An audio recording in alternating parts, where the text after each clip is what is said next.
안녕하십니까. 터놓고 말합시다의 아나운서 함윤호입니다. 날씨가 더울 때는 참 폭염이 한창 진행이 되고 또 비가 올 때는 집중호우 폭우로 물난리가 나기도 하면서 우리 주변의 안전에 대한 경각심이 높아지고 있습니다. 특히 에어컨 실내기와 선풍기 등의 전기 관련 화재에 잇따르고 있고 자동차 화재도 여름철에 집중되면서 사용자들의 주의를 요하고 있죠. 전국적인 한낮 기온이 30도를 넘나들면서 온열 질환도 빠르게 들고 있습니다. 이미 전년 같은 기간에 도내 온열 환자 발생 인원을 넘어서는 등 고령층과 폭염 취약층 등에 대한 맞춤 폭염 대책도 더욱더 점검하고 보완해야 되는 시점입니다.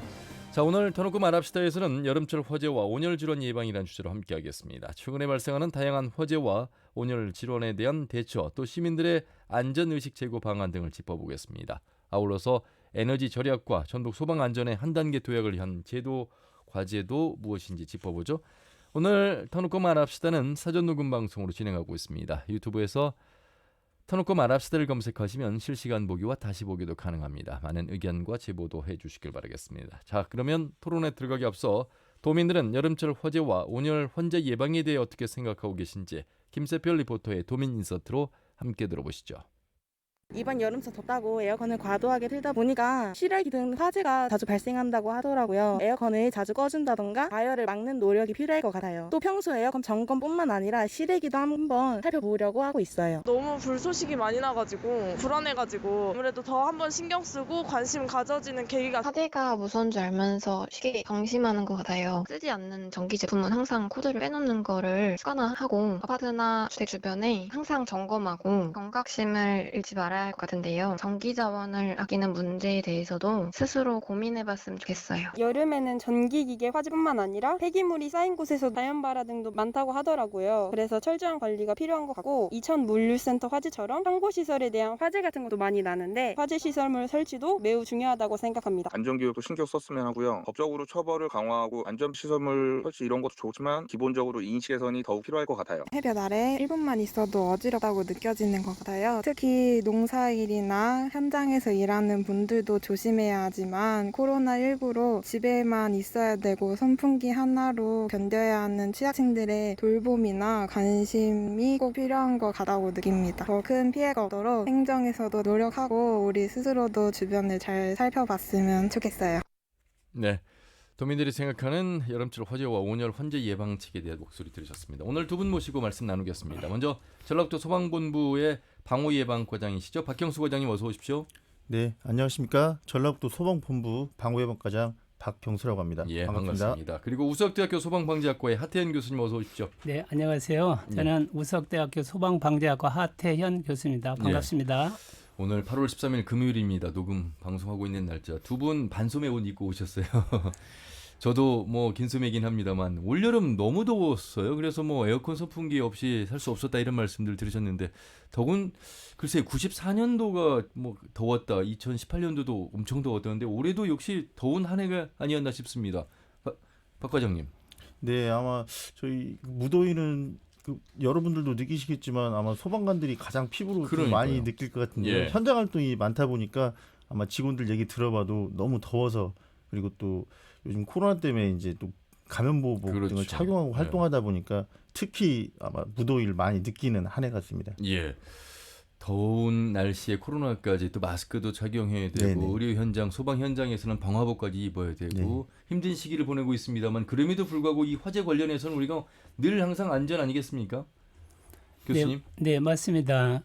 아무래도 그 여름철 화재가 딴 계절에 비해서 훨씬 높다고 합니다. 그것은 그만큼 우리 더위를 식혀주기 위해서 냉장고라든가 선풍기라든가 이런 것들을 많이 사용하기 때문에 그러는데요. 그럴 때일수록 더욱더 안전에 대해 철저히 준비해서 우리 인명 피해나 재산 피해를 줄일 수 있는 그런 의식이 좀 갖춰졌으면 좋겠습니다. 예. 지금 뭐 전 세계가 이 기후 변화, 기후 위기로 힘들어하고 있습니다. 그리스 에비아섬인가요? 뭐 섬 전체가 다 탈 정도로 유럽도 그렇고 우리는 그 정도는 아닙니다만 우리 지역 안으로 들어와 보면 정읍 내장사 대웅전 화재가 있었고 무주 티롤 호텔도 화재가 있었고 맞습니다. 그러니까 대형 산불은 다행히도 그렇게 많지는 않았습니다만 참 그래도 안타까운 사연들이 우리 지역에서도 일어났습니다. 네, 맞습니다. 올해 그런 큰 사고가 상반기 중에 있었습니다. 예. 화재와 안전에 대한 경각심을 깨닫게 되는 우리 지역의 화재 사건을 통해서 역시 소방본부도 사람이 먼저다, 안전 최우선 이런 기조로 안전을 위한 많은 변화와 노력들을 하고 계시는데 그 모습 좀 말씀해 주시죠. 네네. 다 아시겠지만 소방의 궁극적인 사명은 생명을 구하고 재산을 보호하는 것입니다. 다만 뭐 건물들이 대규모 대형화되고 또 기술 발전으로 인해서 소방 환경은 점점 좀 안 좋아지는 그런 상황이거든요. 그렇다 보니까 기존의 방식으로는 저희가 도민들의 안전을 책임지기에는 좀 한계가 있다 이렇게 판단을 했습니다. 그래서 전라북도 소방본부에서는 약간 그 과거의 그 경험에 기반한 이런 데서 탈피해서 선제적이고 유연하고 그리고 보다 치밀하게 미래 소방을 좀 설계하는 그런 모습들이 필요하다 이렇게 생각을 했고요. 그 출발이 바로 말씀하신 사람이 먼저 그 안전 최우선이라는 슬로건과 그다음에 소방본부장 직속으로 운영되고 있는 미래 소방 대전환 기획단이라고 설명드릴 수 있겠습니다. 예. 전라북도의 소방대원분들이 몇 분이나 근무하고 계십니까? 지금 3,200명 정도 됩니다. 예. 뭐 경찰 숫자에 비하면 턱없이 부족한 숫자입니다만 네네. 그래도 이제 소방 관련된 영역 속에서의 한 3,200명. 네. 역시 부족하다 보니까 의용 소방대 역할도 상당히 큽니다. 네, 도내 8,200여 분이 활동하고 계신데 예. 많은 도움을 받고 있습니다. 예. 특히 이제 소방력이 부족한 면 지역 이런 데에서는 활동이 좀 많은 편입니다. 지난주에 제가 그 취재를 나가면서 이제 완주 고산 그리고 동상면의 전기 없는 마을 네. 취재를 갈 때 의용소방대 대원분들이 자세하게 소개도 해주시고 설명도 해주셨거든요. 그래서 네네. 이 의용소방대원분들이 일선에서 제일 먼저 함께 현장 파악도 하시고 네, 맞습니다. 점검도 하시고 네. 또 사건이 일어났을 때 또 신고도 네, 하시고 맞습니다. 역할이 큰 것 같습니다. 네, 지역에 가장 오래 계셨던 분들이기 때문에 저희도 현장 활동할 때 도움을 실제적으로 많이 받고 있습니다. 예. 하태현 교수님 지금 재난대응 안전한국훈련 중앙평가단의 또 부단장을 맡고 계십니다. 이건 어떤 곳입니까? 이 재난대응 안전한국훈련 중앙평가단은 예. 민간 전문가들로 구성되어 있는데 행정안전부에서 매년 실시하는 재난대응 전국 안전훈련이 되겠습니다. 이것은 예. 중앙부처하고 전국 지자체하고 그리고 공공기관에 대해서 일시적으로 일주일 동안 훈련하는 것입니다. 이것을 통해서 우리가 평소 정부라든가 민간들이 함께 재난을 갖다가 어떻게 잘 예방하고 대비하고 대응하고 복구하는 이 네 가지 단계를 잘 준비할 것인가를 하고 있습니다. 그래서 이런 훈련이 지금 보면 우리가 코로나19로 인해서 많이 어렵다 그러잖아요. 작년부터. 이거에 대한 대처도 이 재난대응 안전한국훈련에 우리가 잘 익숙해져 있기 때문에 이것을 잘 대처하고 있다고 합니다. 그래서 이 재난대응 안전한국훈련을 갖다가 전국적으로 실시하고 있는데 그것에 대해서 제가 이제 중앙평가단 위원이면서 부단장으로서 컨설팅도 하고 평가도 하고 지도도 하고 그런 역할을 하고 있습니다. 민간 전문가로 구성이 됐군요. 네. 4단계 과정 보니까 예방 역시 뭐 예방이 최우선이고 네. 그리고 이제 대비해야 되겠고 대응 복구 이런 이제 구성인데 어떤 사건이 일어났을 때 광주의 이제 건물 붕괴도 그렇고요. 네네. 그때는 뭐 이 안전 의식에 대해서 언론도 그렇고 시민사회 단체도 그렇고 목소리를 냅니다만 조금 더 시간이 지나면 안전 불감증이 또 불거지고 해서 늘 이제 일상생활을 해야 되겠습니다. 코로나19도 그렇습니다만 방역 수칙도 그렇고 모든 것에 있어서 이 안전 의식을 좀 가져야 되는 교육들 평상시 이루어져야 되겠습니다. 네. 그래서 이제 우리가 선진국에서는 안전 문화라 그럽니다. 그러니까 여러 가지 문화들인데 문화는 그 지역이라든가 그 시대라든가 그때그때 맞는 것을 말하게 되겠는데요. 안전 문화라는 것은 지금 우리나라가 소위 말해서 먹고 사는 것이 해결됨으로 인해서 안전에 대한 관심이 높아지기 때문에 그렇습니다. 그래서 모든 국민들이 안전 이제 우리가 주거라든가 이런 것들이 우리가 안전화되어 있는데 이제 그것에 의해서 이제 여러 가지 발생하는 사고에 대해서 미리서 준비하고 예방함으로 해서 인명 피해라든가 재산 피해를 줄이게 되겠는데요. 이것은 어렸을 때 초등학교 때부터 노년까지 계속해서 안전이 중요하다고 말할 수가 있게 되겠습니다. 그래서 예를 들어서 선진국 같은 경우는 어린 아이들이 예를 들어 다중 이용 시설, 극장이라든가 이런 데 갔을 때 제일 먼저 체크하는 게 비상구라 그럽니다. 그것은 뭐냐면은 비상구가 제대로 작동하고 있는지 어디에 있는지 그렇죠. 아이한테 먼저 교육시키고 그러면서 나도 가서 확인함으로써 어떤 비상사태가 일어났을 때 급히 피할 수 있는 거죠. 그래서 어렸을 때부터 안전교육을 철저하게 물어서 예. 우리가 얘기할 때 산업체에서의 안전, 학교 생활에서의 안전, 그리고 생활 속의 안전 이것을 갖다가 3대 안전 문화라고 또 그렇게 강조를 하고 있습니다. 예. 그 과거의 대구 지하철 화재 사건 때요. 초등학교 6학년 학생이 살아남는 그 과정을 말씀하셨을 때 손수건으로 코를 가리고 네. 자세를 낮추고 네. 어른의 뒤에 허리춤을 잡고 빠져나왔다는 아마 평상시에 초등학교 6학년 학생이라면 그런 생각을 하지 못하셨을 텐데 이제 부모님이나 학교에서 이제 교육이 있었기 때문에 이제 가능하지 않았을까 싶거든요. 네, 아마 그러니까 학교에서 이제 교육이 있었을 테고 또 예. 이제 어떤 영화라든가 또 부모님이 요즘에는, 이렇게 그런 것에 어떻게 대처하는 것들에 대해서 우리 어른들은 쉽게 놓칠 수가 있는데 아이들은 상당히 날카롭잖아요. 그래서 예. 아마 그러지 않았는가. 그것이 우리의 생활 속에도 안전 문화라고 예. 말씀드릴 수가 있겠습니다. 그 박경수 과장님 이제 소방본부의 방호 예방 과장을 맡고 계시는데 대형 물류 창고 화재도 있었고요. 네네. 안타까운 사고도 있습니다. 참 소방대원분들 화재 출동 이 소식 들릴 때마다 항상 늘 뭐 대기하고 있습니다만 네네.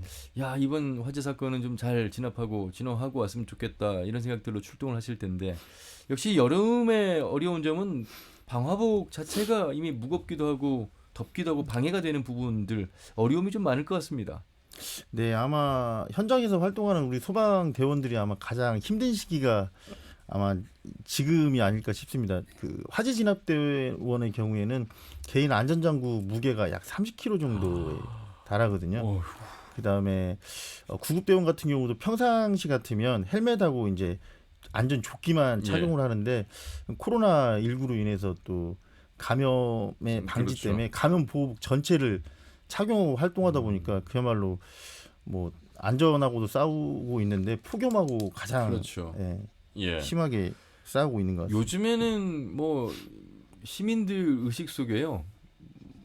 어려운 상황이 되면 119부터 시작하게 되는 벌집 제거 뭐 수습부터 시작해가지고 네네. 요즘 순환 구조 특히 네, 휴가철 맞습니다. 네. 예. 그리고 이제 구급 서비스라든지 네네. 뭐 쉴 틈 없이 소방관들 출동이 있다고 하는데 이 조사가 맞는지 모르겠습니다. 119 구급대 전국 소방본부 올 상반기 4분마다 출동해 도민들의 생명을 지키겠다. 네. 그 정도로 자주 출동하십니까? 네네. 지난해를 기준으로 하면 화재 같은 경우는 2,200건, 그다음에 구조는 45,500건, 그다음에 구급은 12만 1,000건을 출동했습니다. 예. 물론 올해도 이제 뭐 8월 달이지만 연말까지 가면 비슷한 수치가 될 텐데 이렇게 표현하면 좀 쉽게 이해를 하시더라고요. 전북 소방의 하루. 이렇게 하루를 기준으로 했을 때 하루. 예. 119 신고 접수는 59초마다 한 건씩 들어오고 있습니다. 1분이네요. 그러니까. 네. 그리고 화재는 4시간마다 한 건씩 출동하고 있고요. 예. 구조는 31분마다. 그리고 방금 사회자분께서 말씀하셨는데 구급은 매 4분마다 24시간 동안 출동하고 있다고 생각하시면 될 것 같습니다. 아유. 그 전화는 1분마다 온다는 말씀이시죠? 네, 맞습니다. 119 신고는 심지어 1분마다 한 번씩 옵니다. 장난 전화하신 분들 최근엔 그래도 많이 예, 사라지셨죠? 많이 줄어들었습니다. 예. 그 전화만 없어도 그렇죠? 네네. 예. 야, 화재로 4시간, 구조가 30분, 네네. 구급이 4분. 네, 이렇게 표현하시면 많다고 하시더라고요. 12만 건 하면 피부에 안 와닿는데 예. 이렇게 매 4분 하니까 24시간 동안 4분마다 출동하는 걸로 생각하시면 좀 건수가 많은 겁니다. 그러면 구급이 제일 많은 건가요? 네, 구급이 제일 많습니다. 4분마다 한 번씩이니까. 그렇게 사고가 많습니다. 그렇게 예. 구조를 해야 될 상황이 많습니다. 네, 많습니다. 저희 주변에서 발생을 안 하니까 이제 안 하는 것 같은데. 근데 저희처럼이라는 표현은 좀 그렇습니다만 신고 한번 구조 구급 전화 한번 안 하는 시민들도 상당히 많을 텐데 말이죠. 네. 저도 한 번도 안 했는데 지금까지. 네. 그러니까 본인의 안전, 본인의 부주의도 있을 수 있고 네, 그렇지 맞습니다. 않은 상황도 있을 수 있습니다만 생활 속에서 어떤 안전 수칙을 좀 잘 지켜야 된다 이런 말씀이신데 생각보다 많습니다. 네. 자, 이 가운데 이제 고온다습한 찜통더위 속의 냉방기, 물론 선풍기도 에어컨도 없는 그런 시민들, 주민들도 계십니다만 요즘에는 이제 대부분 이제 에어컨을 가동하고 에어컨 없이 뭐 밤에 열대야도 한참 길어졌고 그래서 찜통더위다 이렇게 표현을 하면서 전기 관련 화재가 좀 더 많이 일어나는 것 같은데 선풍기 과열 또 에어컨 실외기의 뭐 화재 과열 현상 어느 정도입니까, 전력도는? 지금 최근 5년 통계를 한번 살펴봤더니요. 예. 에어컨 실외기 화재는 최근 5년 동안에 57건이 발생했습니다. 예, 그 가운데 55%가 요즘 같은 55%에 해당하는 31건이 예. 여름 장마철에 발생했고요. 선풍기 화재는 47건, 그 가운데 76%가 역시 요즘 같은 여름철에 발생했습니다. 최근에도 예. 7월 20일에는 남원시 주택에서 선풍기 과열로 화재가 발생했고요. 7월 28일에는 익산시에 있는 아파트에서 실제로 실외기 과열로 인한 화재가 실제 발생했습니다. 잘 이해가 안 되는 게요. 선풍기를 어느 정도 돌려야 과열돼서 화재가 날까? 교수님, 에어컨 그냥 틀어놓고 하루 종일 살고 계시는 분들도 계시고 그럴 텐데 아마 이런 영향으로 이게 과열이 되는 겁니까? 뭐 여러 가지 이유가 있겠죠. 물론 이제 첫 번째는 가장 원인이 이제 오래 틀어놓은 건데 그보다는 예를 들어서 뭐 배선이 잘못됐다라든가 먼지가 쌓였다라든가 예. 혹은 이제 절단이 됐다라든가 이런 경우가 해당이 되겠습니다. 예. 그래서 최근 한 10년간 전기 화재를 보면은 약 21%인데 이 가운데 여름철에 일어나는 화재율이 26%라서 5, 6% 이상이 훨씬 더 많다고 그럽니다. 예. 근데 이제 이것은 봄이나 가을, 겨울에 비해서도 한 9% 내지 10%가 높다고 얘기할 수가 있는데 이 중요한 원인 가운데 하나가 아까 말씀하신 대로 너무 오랫동안 틀어놨기 때문에 첫 번째가 되겠고요. 그 다음에는 이제 여러 가지 과열이라든가 과부하가 있는데 그 가운데 하나가 이제 우리가 단락이라 그러는데 이 단락이라는 것은 끊어진다는 그런 얘기가 아니고 합선이라는 얘기가 되겠습니다. 그러니까 전기가 끊어진 것이 아니라 합선이 됨으로 인해서 단락하면 이제 합선이다. 합선이 되겠습니다. 이것으로 인해서 그 열이 과부하가 됨으로 해서 그 전기 화재가 제일 많이 일어나고 있습니다. 근데 전선 단락이 됐는지를 저희가 어떻게 미리 사전에 알 수 있습니까? 사전에 알 수 없죠. 뭐든지 사전에 알 수 있으면 이런 일이 일어나지 그러니까요. 않겠죠. 그렇기 때문에 미리서 예방이라는 것은 점검을 해야 된다는 얘기죠. 그러니까 겨울이면 겨울 난방장치, 여름이면 여름 냉방장치에 대해서 전기선이라든가 기계라든가 할 수 있으면은 AS를 정기적으로 받는다라든가 혹은 내 생명, 내가 지킨다는 그런 어떤 의무감 같은 것으로 어렵지 않습니다. 그냥 하루 정도 시간, 하루 단위죠. 몇 시간만 시간하게 되면은 집안에 있는 모든 그 냉방 시설, 선풍기라든가 그리고 이제 그 요즘은 전기 그 요리하는 것도 많이 있거든요. 그런 것들도 간단히 점검할 수가 있게 되겠죠. 그러니까 대부분 그 전기 제품에 문제가 있기보다는 그 전기 제품의 전선에 문제가 있을 확률이 높다. 네, 이런 맞습니다. 말씀이시군요. 네.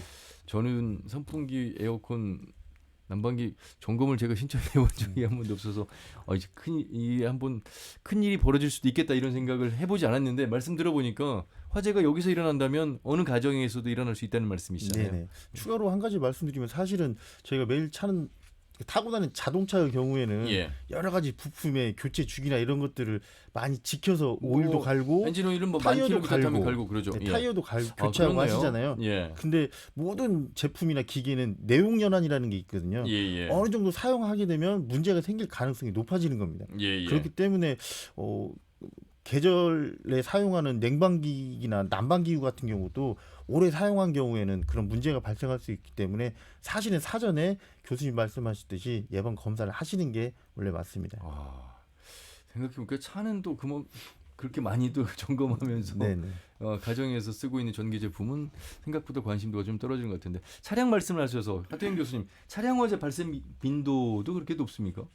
네, 요즘 특히 잘 아시다시피 이상기온이라고 그러죠. 결국 이제 우리 인간이 너무나 많은 자연을 파괴함으로 해서 일어나는 건데 이상기온에서 여름에 뜻하지 않게 우리 전주시만 하더라도 34도 맞습니다. 이상 되는 날이 아주 높습니다. 그 얘기는 결국 우리가 출퇴근이라든가 이동할 때 항상 차량을 이동하게 되는데요. 그러므로 인해서 차량 화재가 많이 발생하는데 특히 그 차량 안에 우리가 쉽게 놓을 수 있는 그 라이터나 휴대용 부탄가스 그리고 휴대용 배터리 등을 발휘해서 80도 이상 올라가고 또 어떠한 경우는 그 엔진 복사열에서 200에서 300도까지 올라간다고 합니다. 정말 상상할 수 없습니다. 저도 이제 이번 토론을 통해서 이제 그걸 찾아봤는데요. 그리고 또 하나 이제 중요한 것은 그 내비게이션이나 블랙박스 등 배터리가 내장되어 있는 것들을 그렇죠. 차에 예, 넣게 예. 되는데 이 배터리라는 것은 결국은 햇빛에 의해서 과열되게 되면 그 자체가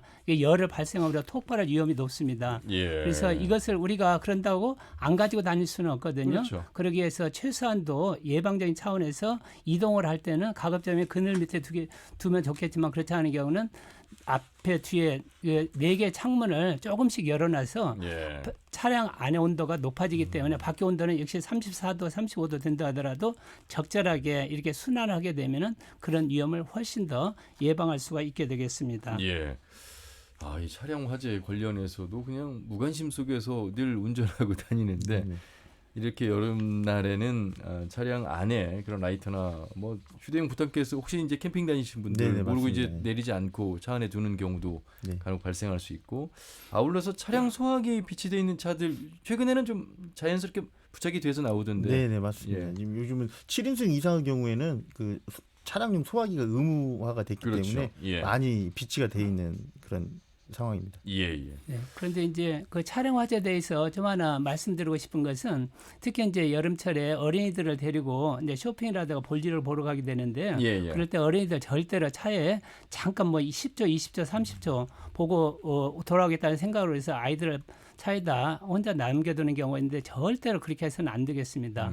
그렇게 혼자 남겨놓으면 해서 일을 하다 보면은 더 지체될 수가 있거든요. 예, 그래서 예. 아이들이 질식하거나 더 심한 경우 지식사하는 경우가 아주 우리나라뿐만 아니라 선진국에서 종종 사실 있습니다. 뉴스 통해서 보도도 해드렸습니다만 차량 안에 아이 두고 내린 이후에 이제 안타까운 사연들도 전해드리고 있습니다만 생각보다 어른의 시각에서 바라보면 안 된다는 말씀이시잖아요. 네, 맞습니다. 예. 네. 참 이 살아간다는 게 이제 계속해서 안전 주의하고 또 주의하고 살펴보고 또 살펴봐야 되는 우리 일상 그만큼 인간의 문명의 발전 속에서 따르는 당연한 어떤 책임이라고 할까요? 당연한 그렇죠. 예 네, 맞습니다. 역할이라고 해야 될 수 있겠습니다. 네, 맞습니다. 예. 그래서 계속 강조하지만 안전의식, 안전문화가 우리 생활 속에 완전히 자리 잡아야 되겠습니다. 제가 그 완주 동산과 고산 전기 없는 마을 갔을 때 시원한 물 한 잔 주세요 했다가 이제 혼날 뻔했는데 거기서는 뭐 화재가 날 이런 이제 아궁이에 불을 때는 것 그 정도 주의만 하면 네, 맞습니다. 전기 제품이 없다 보니까 화재 네, 날 일이 없겠더라고요. 맞습니다. 그러니까 결국엔 불편하지만 그만큼 안전한 것이고 맞습니다. 지금은 편리하지만 그만큼 안전에 노출돼 있는 위험 요소가 또 많다. 네, 이렇게 맞습니다. 봐야 되겠습니다. 자, 오늘 터놓고 말합시다. 도민들이 생각하고 있는 여름철 화재 온열 질환 관련해서 전북 소방본부의 박경수 과장 그리고 우석대학교 소방방지학과의 하태현 교수와 함께하고 있습니다. 이번에는요. 전북 도민안전실의 김양원 실장을 연결해서 도의 상황도 살펴보도록 하겠습니다. 실장님 안녕하세요. 예, 안녕하십니까. 예, 수고 많으십니다. 김양호입니다. 예, 수고 많으십니다. 예. 전라북도도 역시 폭염이 계속된 올 여름이었습니다. 30도를 훌쩍 넘었고 역시 찜통더위 속에서 또 그럼에도 불구하고 코로나19 속에서도 많은 의료 현장에서 또 많은 도민들이 함께 애써주셨는데 이런 가운데 온열질환 환자도 일어나고 또 에어컨 실외기와 같은 화재도 계속해서 일어났습니다. 예. 가장 도민안전실의 실장님이 도의 안전을 가장 책임지고 계시는 분으로서 사건이 없는 게 가장 안전한 게 아니겠습니까? 그렇습니다. 예. 올 한 해 어떠셨습니까? 예, 작년에는 기록적인 폭우로 섬진강 제방이 이렇게 붕괴되어 많이 피해가 발생했는데요. 금년에는 장마가 일찍 끝나고 지난 7월 23일 전주가 36.3도, 익산이 36.7도까지 올라가서 이 폭염이 이렇게 기승을 부리고 있습니다. 예. 또한 코로나 같은 경우에도 도내 확진자가 벌써 3,000명을 초과했고 최근 1일 확진자가 20명, 또 많게는 30명까지 그렇죠. 발생하고 있습니다. 이 폭염 대처나 코로나 대응 앞으로 다가올 태풍에 대해서도 준비를 철저히 해서 도민의 생명과 안전을 지키는 데 최선을 다하겠습니다. 예. 자, 폭염, 태풍 등 각종 자연재해도 많은 요즘에 안전에 대한 주의를 더 많이 하고 있는 김양호 실장님의 말씀과 또 부탁이었고 지난해보다 훨씬 많은 온열 환자도 발생을 했을 것 같습니다. 전북의 현황과 원인도 좀 짚어주신다면요. 예. 작년 온열 질환자가 74명이었는데 금년 8월 11일 현재 89명입니다. 작년보다 15명이 이렇게 많은데 다행히 사망자는 발생하지 않았습니다. 주로 60대 이상 고령층이 34.8%였고 또 기저질환자가 39.7%로 이렇게 많이 차지하고 있고 대부분 낮 시간 야외 활동을 통해 발생했기 때문에 무더위 시간대 외출이나 야외 작업을 자제하시는 것이 중요하고 또 자주 물을 마시는 습관을 들여야겠습니다. 말씀하신 대로 야외 활동 자제하시고 물을 자주 마시고 이런 최소한의 기본적인 것들을 좀 하시겠습니다만 그럼에도 불구하고 이 취약계층이라고 해야 될까요? 또 이제 독거노인 분들 참 어려움이 많습니다. 그래서 폭염 대책들 나름 마을 단위로 또 잘 세우고는 있습니다만 코로나로 인해서 또 폐쇄된 경우에는 집 안에서 혼자 거주해야 되는 그런 어려움도 있습니다. 아울러서 좀 더 적극적인 관심이 필요한 때가 아닐까 싶은데요. 예, 독거노인이나 거동 불편자 등 폭염 취약계층이 도내에 약 22만 5천여 명이 되는데 8만 8천 명의 재난 도우미가 전화나 방문을 통해 이렇게 관리하고 있습니다. 특히 이제 돌봄이 필요한 취약노인 3만 2천 명에 대해서는 8,200여 명의 돌봄 서비스 인원이 특별 관리하고 있고 응급시에 비상벨을 누르면은 이 긴급 출동해서 병원에 갈 수 있도록 하는 응급 안전 안심 서비스를 구축하고 있다는 말씀을 드리고요. 또 쪽방촌 같이 냉방 설비가 미흡한 독거노인 보호를 위해 이제 민간 자원과 연계해서 냉방용품을 지원하고 있습니다. 그리고 에어컨이 구비된 경로당, 마을회관 등 실내 무더위 쉼터 5,285개소, 야외 무더위 쉼터 485개소가 모두 운영되고 있고 특히 실내 무더위 쉼터 같은 경우에는 방역 관리자가 지정이 되어서 마스크 착용이나 거리두기, 환기 등 방역 수칙을 철저히 준수하여 운영되고 있습니다. 또한 코로나 방역의 일선 현장인 선별진료소, 예방접종센터에도 그늘막이라든가 이동형 냉풍기, 또 목을 시원하게 하는 넥밴드 선풍기 등 냉방용품을 이렇게 지원하고 있습니다. 방송 녹음하고 있는 현재도 저에게 안전 안내 문자가 왔습니다. 코로나 관련해서도 그렇고 무더위 폭염 관련해서도 그렇고 항상 도에서 이렇게 행정에서 적극적으로 지금 안내를 좀 해주고 계십니다. 많은 노력들 하고 계시고 역시 아울러서 이제 화재 관련해서도 안전사고 최소화하기 위해서 지금 보니까 노인복지시설 합동점검을 비롯해서 이제 9월에 재난훈련 또 안전점검 실시하는 것으로 계획이 되어 있는데 많은 도움이 되겠습니다. 원래 이 국가안전대진단과 안전한국훈련이 원래 상반기에 실시하고 있습니다. 그런데 코로나 때문에 실시하지 못하고 하반기로 연기해서 축소하여 이제 시행할 계획입니다. 국가안전대진단 같은 경우에는 8월 23일부터 9월 17일까지 26일간 건축 시설 등 5개 분야 1,500개 시설에 대해서 공무원, 민간 전문가, 안전 관련 단체 등 1,100여 명이 참여하여 안전 점검을 실시할 예정입니다. 복지 보건 분야는 코로나19 대응에 전념해야 하기 때문에 대상에서 제외하였습니다. 그리고 재난대응 안전한국훈련은 11월 중에 터널 내 교통사고 연쇄 추돌과 화재 발생 상황을 가정해서 훈련을 실시할 예정인데 이 부분도 코로나 상황이기 때문에 참여 인원을 최소화하여서 훈련을 실시할 예정입니다. 자, 전북소방본부 박경수 과장과 우석대학교 소방방재학과 하태영 교수 함께하고 계시는데 교수님 요즘 지방자치 시대 지방행정에서 굉장히 안전에 대해서 국가도 최선의 노력을 하고 있습니다만 행정에서 아주 잘하고 있는 모습입니다. 아무래도 물론 이제 금년 4월 1일부터는 이제 소방직이 국가직으로 됐지만 그 예. 전까지만 하더라도 지방자치단체장의 그렇죠. 최상위 지휘권을 가지고 있었는데요.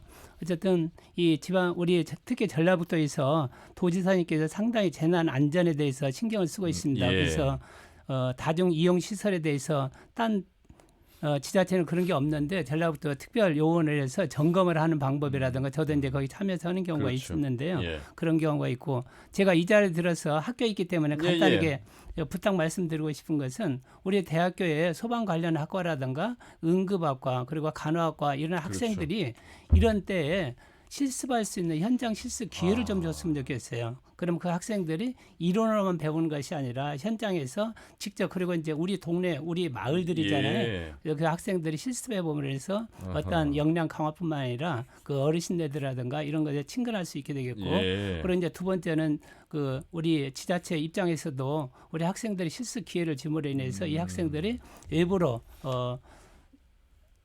취업을 나가는 그렇습니다. 게 아니라 예. 예, 자기 지역에서 취업 나갈 수 있는 그런 기회가 될 수 있게 되겠습니다. 그럼으로 인해서 어떤 전문가를 사용했을 때 그 인건비라든가 이게 비싼데 학생들 경우에 적절한 아르바이트 비용만 하면 되니까요. 학생들에게도 학비를 마련할 수 있는 그런 기회가 될 수 있으라는 예. 생각돼요. 우리 이번 기회에 부탁 말씀드리겠습니다. 김양호 실장님.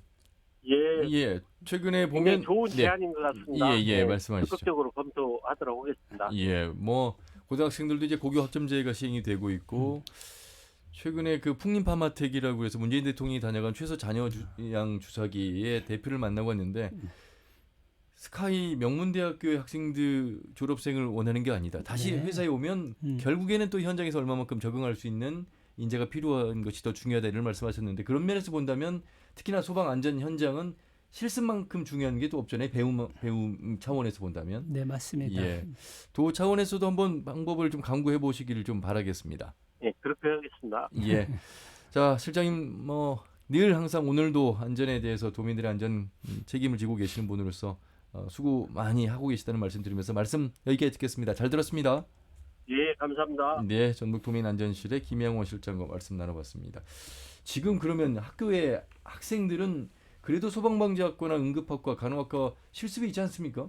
네, 현장 실습이 있는데요. 그럴 때는 이제 물론 우리가 이제 학생들 찾아서 하게 되는데 이런 이제 지자체에서 어떤 제도적으로 돼 있으면은 그게 이제 저희들은 학생들을 크게 찾으려고 노력하지 않아도 정기적으로 갈 수 있으니까 아주 좋은 제도가 될 수 있겠죠. 예, 요거는 소방본부 차원에서도 좀 더 생각을 좀 특히나 그 취업으로서 소방직 공무원 되고 싶어하는 또 학생들도 상당히 많잖아요. 네네. 예. 현재 이제 일부는 사실은 하고 있는 부분도 있습니다. 예, 네. 그 이제 구급대원이 되려면 이제 응급구조학과나 간호학과를 나와야 되는데 응급구조학과 학생의 경우에는 졸업 전에 4주 정도 실제 저희 소방 구급차를 탑승할 수 있는 기회가 있거든요. 예. 그래서 저희하고 활동을 하고 있고 그다음에 임실에 안전체험관이 있습니다. 있죠. 예. 거기에 이제 도내에 있는 소방 관련학과 학생들을 학기 중에 제가 자원봉사자로 모집하고 그 와서 봉사한 활동은 학교에 다시 학점으로 인정해주는 그런 일부의 프로그램이 있는데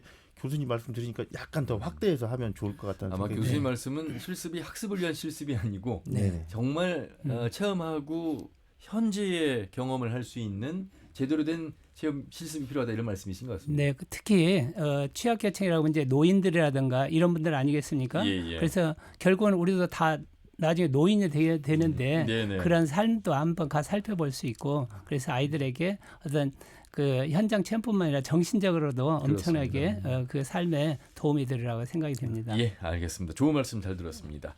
자, 이제 우리가 쓰고 있는 모든 전기를 비롯해서 발생하고 있는 것들을 이제 에너지라고 하는데 이 에너지를 줄이면 그래도 화재도 좀 줄어들 수 있겠고요. 왜냐하면 또 에너지를 만들어내는 그 연량이 또 필요하면 할수록 또 더 많은 에너지가 더 많이 들어가야 되기 때문에 그런 차원에서 에너지 시민연대에 홍일환 사무총장을 연결해서 이 에너지를 좀 더 줄이는 방안, 그래서 그런 전기 화재 예방도 줄이는 방안에 대해서 목소리를 들어보도록 하겠습니다. 홍일환 사무총장님 안녕하세요. 예, 안녕하십니까? 예. 자, 저희가 지금 전기 화재뿐만 아니라 여러 가지 올여름 또 자연 재난 관련해서 이야기를 하고 있습니다만 에너지 소비가 갈수록 늘고 있는 건 현실이죠. 그렇습니다. 네. 그런 면에서 현 상황에서 총장님이 생각하시는 어떤 문제점 또 에너지 절감 방안을 말씀해 주신다면요. 절감은 우리 국민들이 해야 된다는 필요성은 최근에 기후 문제 때문에 다 아실 것 같아요. 예. 가장 중요하게 그 지난 9일 날 기후변화에 관한 정무 간 협의체에서 평가 보고서를 발표했습니다. 예. 사실 이 평가 보고서는 전 세계에서 기후변화와 관련된 그 논문들을 모아서 만든 어떻게 보면 기후변화의 종합 백과 같은 책입니다. 그런데 2014년도에 발표했을 때에는 1950년대 이후 이 기후 문제가 인간 활동과 관련되었을 가능성이 높다라고 발표했었는데요. 예. 지난 9일 날에는 이 온난화는 인간 활동에 의한 것이 명백하다라고 발표를 했습니다. 그렇기 때문에 이 에너지를 절약해야 되는 것은 어떻게 보면 우리 모두의 그 절대절명의 과제로 이제 절실해진 것이라고 볼 수 있습니다. 예. 의식은 많이 하고 계십니다만 실천이 안 되고 있는 현실. 네네.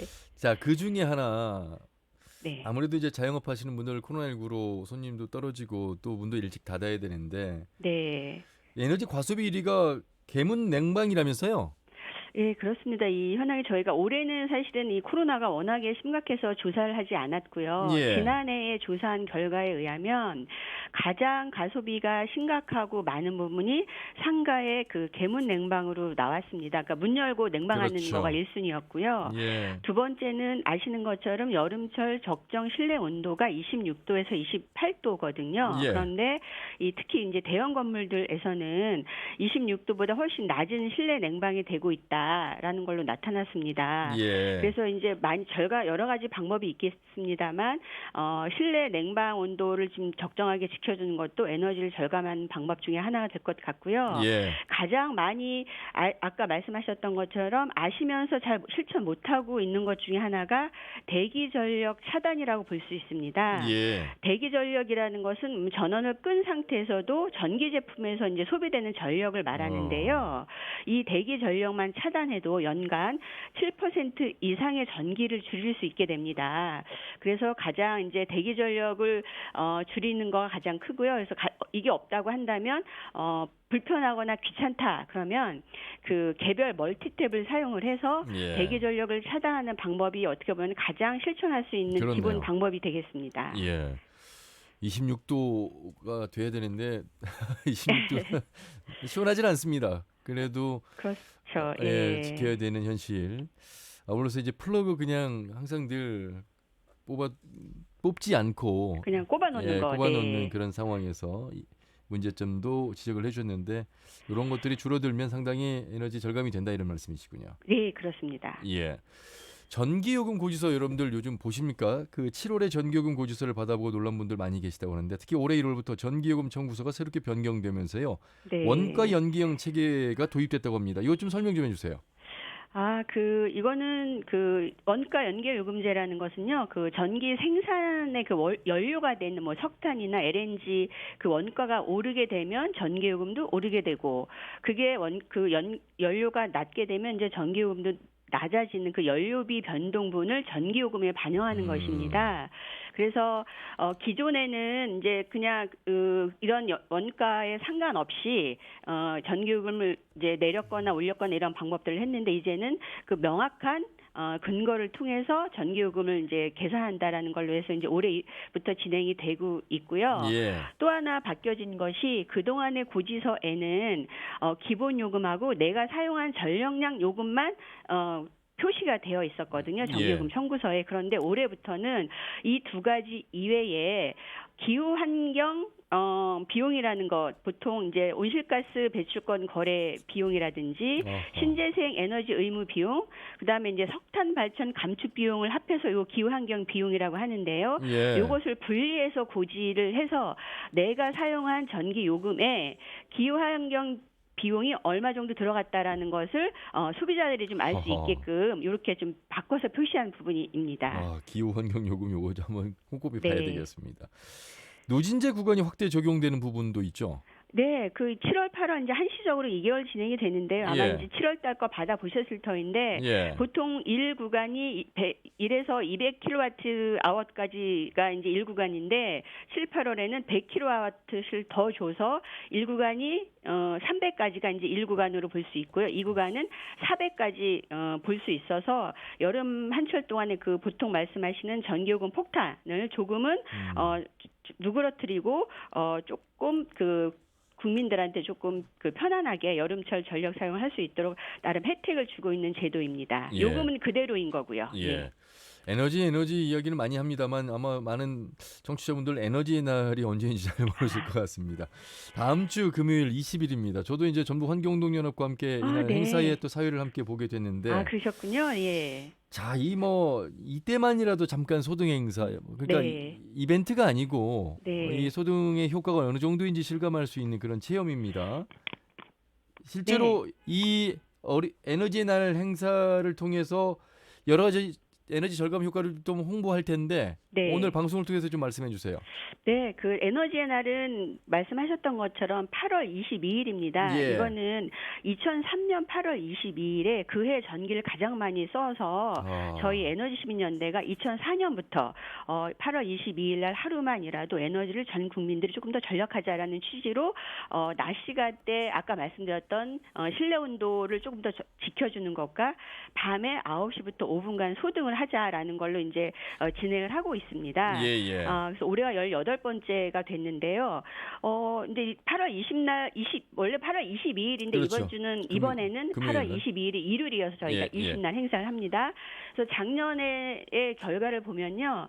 이 두 가지 낮과 밤의 5분간 소등을 통해서 전기차 12,000대를 동시에 충전할 수 있는 45만 킬로와트어를 절감했습니다. 예. 그렇기 때문에 이게 작은 부분이 아니어서 전 국민들이 낮 시간에 에어컨 설정 온도를 2도씩 올리거나 잠시 에어컨을 꺼주시거나 밤 9시부터 5분간 소등을 통하면 이런 에너지를 절약하고 기후 위기에도 대응할 수 있는 좋은 실천 행사가 될 수 있으니까 많은 예. 참여 부탁드립니다. 겨울에는 내복만 입어도 온도가 2도 올라가고요. 네, 맞습니다. 여름에 넥타이만 하지 않아도 좀 온도를 낮출 수 있고 뭐 생활 속에서도 개인이 지킬 수 있는 에너지 절감이 많습니다. 네.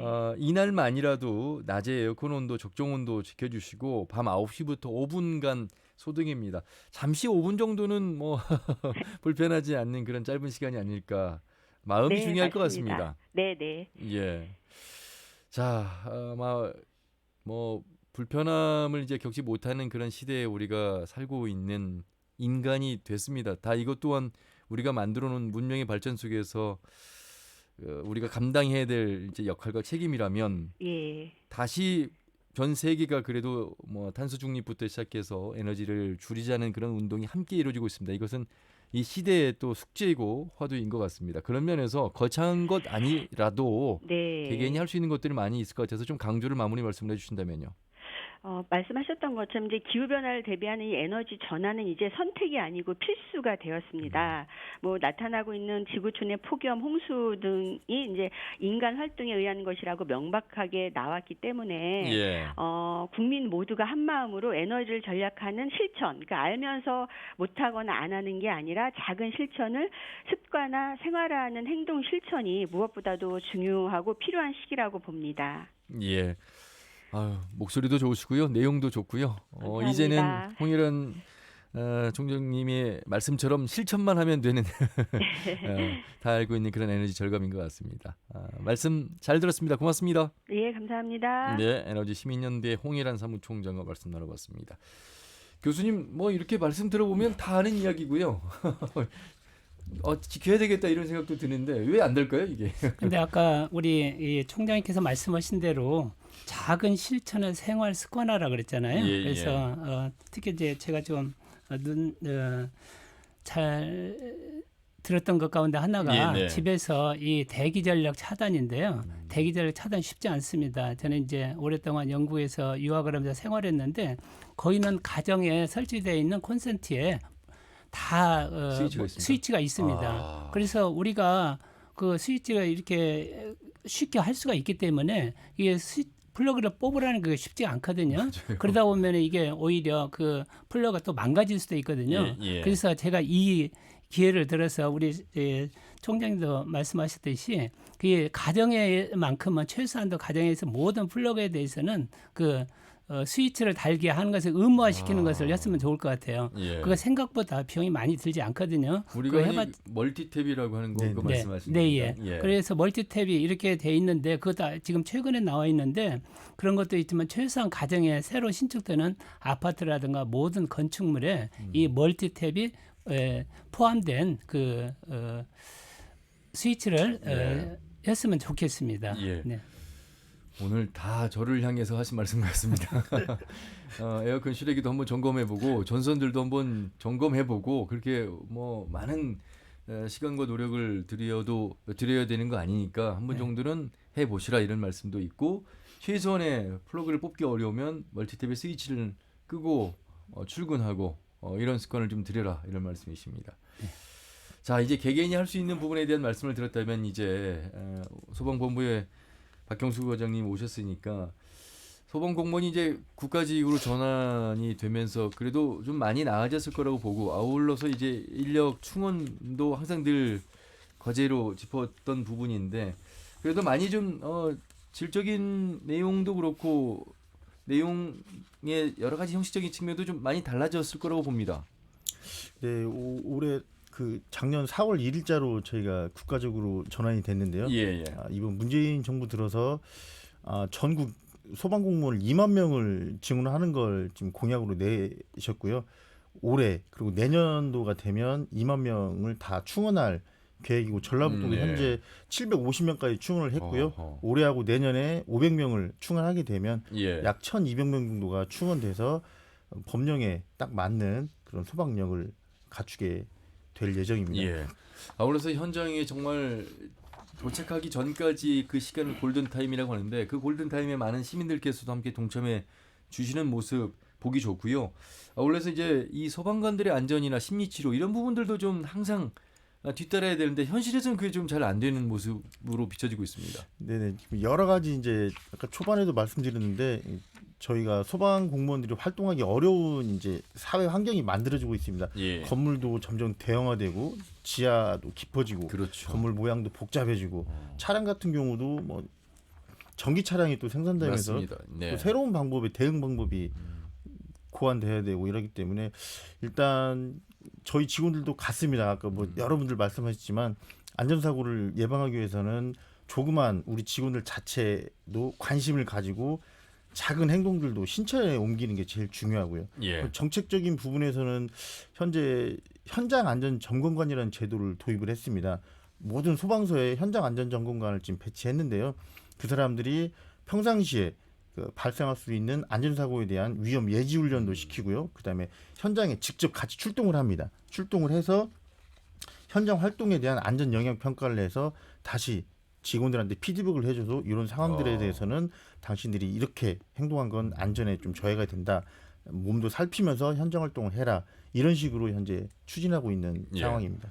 소방대원분들도 똑같은 사람입니다, 교수님. 그렇죠? 네, 맞습니다. 이분들이라고 해서 슈퍼맨이 아니고요. 네네. 특별한 사람들이 아닙니다. 똑같이 안전 유의하시는 똑같은 분들이시기 때문에 역시 이제 현장 뭐 대응력 강화의 훈련은 따로 또 하시겠습니다만 소방장비 보강력이랄지 소방관들의 어려움에 대해서도 여러 가지 지원을 해야 될 분야들이 많을 텐데 좀 더 그 부분에 대해서 지원을 해주신다면요. 네, 우선 현장 대응력 강화를 위해서 우리가 이제 소방대 공무원이 국가직으로 되고 실질적 선진국에서 보면요. 상위 5% 이내에 항상 소방대 공무원이 가장 선호도가 높은 공무원입니다. 그리고 가장 어떻게 보면은 특히 어린이들이라든가 이 학생들로부터 이 존경을 받는 직업이 되겠는데요. 그런다고 해서 소방대 공무원 숫자를 갖다 무한정 넓힐 수는 없게 되겠죠. 그래서 가능하면은 이를 해소하기 위해서 어떠한 자치 소방대라든가 의용 소방대 그리고 자원 봉사자들을 좀 지역에서 발굴해서 그 사람들을 갖다가 정기적으로 교육 훈련시키는데 그냥 오라고 하면 오지 않습니다. 그러니까 예. 그 사람들이 교육 훈련 받을 때도 교육 훈련에 대해서 비용을 지불하는 거죠. 하루 일당 예를 들어 10만 원이라고 그러면 한 5만 원이라든가 4만 원 정도 주고 그리고 계속 그 사람들이 이력을 관리해서 비상시에 그 사람들을 활용하는 방법이 있고요. 두 번째 이제 소방 장비 보강은 우리가 전기차가 많이 지금 생산되고 있거든요. 예. 그리고 앞으로 이제 디젤 엔진이라든가 휘발유 사용 엔진은 이 생산을 못하게 돼 있습니다. 내연기관은? 예. 그 이산화탄소 때문에 그래서 전기화 차가 많이 생산되는데 그러므로 말미암아서 이제 전기 화재 사고가 많이 일어날 겁니다. 그래서 이것은 물로 끌 수가 없어서 우리가 이제 전문 용어로서 질식 소화포라고 하는 소방 장비가 있습니다. 이것은 물 대신에 물 대신에 이 장비를 사용해서 예, 간단하게 그러니까 전기 화재가 난 것을 한꺼번에 다 뒤집어 씌움으로 해서 그러니까 물이 필요한 것이 아니라 장비만 있으면 되는 그렇네요. 겁니다. 어디서든 쉽게 가서 끌 수 있게 되겠습니다. 예. 그럼으로 인해서 전기차, 그리고 하이브리드 차, 그리고 일반 차량 화재도 쉽게 끌 수가 있게 되겠습니다. 예. 이런 것을 보고하는 거고 마지막으로 이 소방관들이 상당히 스트레스가 가장 높은 직업 가운데 하나라 그러거든요. 그렇죠. 그래서 이 사람들을 위해서 사전에 정기적 스트레스 심리 검사라든가 그리고 치료 방법을 통해서 이 사람들의 스트레스를 낮추는 방법 예. 그러면서 좀 더 적극적으로 소아라든가 우리 시민들을 위해서 헌신 봉사할 수 있는 기회를 주었으면 좋겠습니다. 예. 자, 14개 시군에 소방서가 없는 곳이 있습니다. 완주에 이제 소방서를 아마 많은 분들이 보시게 될 텐데 소방서가 없는 곳이 지금 임실과 무주 그렇습니까? 네, 맞습니다. 그 전라북도 그 지방 정부에서는 그 안전에 가장 큰 가치를 두고 지금 정책을 추진 중에 있거든요. 예. 그런 차원에서 도내 모든 시군에 소방서 설치를 그 목표로 정하고 추진하고 있습니다. 그래서 2018년도에 완주, 2019년도에 순창, 21년도에 진안 이렇게 개설을 했고요. 그렇죠. 이제 무주 임실만 남았는데 예. 내년 연말까지 공사를 끝마치고 내년이나 내후년 초에 최종 개설을 할 그럴 예정으로 있습니다. 그러면 이제 14개 시군 모두 다 소방서가 들어서는 겁니까? 네네, 모든 시군에 소방서가 설치되게 됩니다. 예. 자, 오늘 참 중요한 이 화재뿐만 아니라 안전에 관련된 이야기를 들어봤습니다. 이제 중요한 건 실천일 텐데 그 마무리 말씀을 통해서 한 번 더 강조를 해주시면 좋겠습니다. 교수님 1분씩 드리도록 하겠습니다. 예, 마무리 말씀해 주시죠.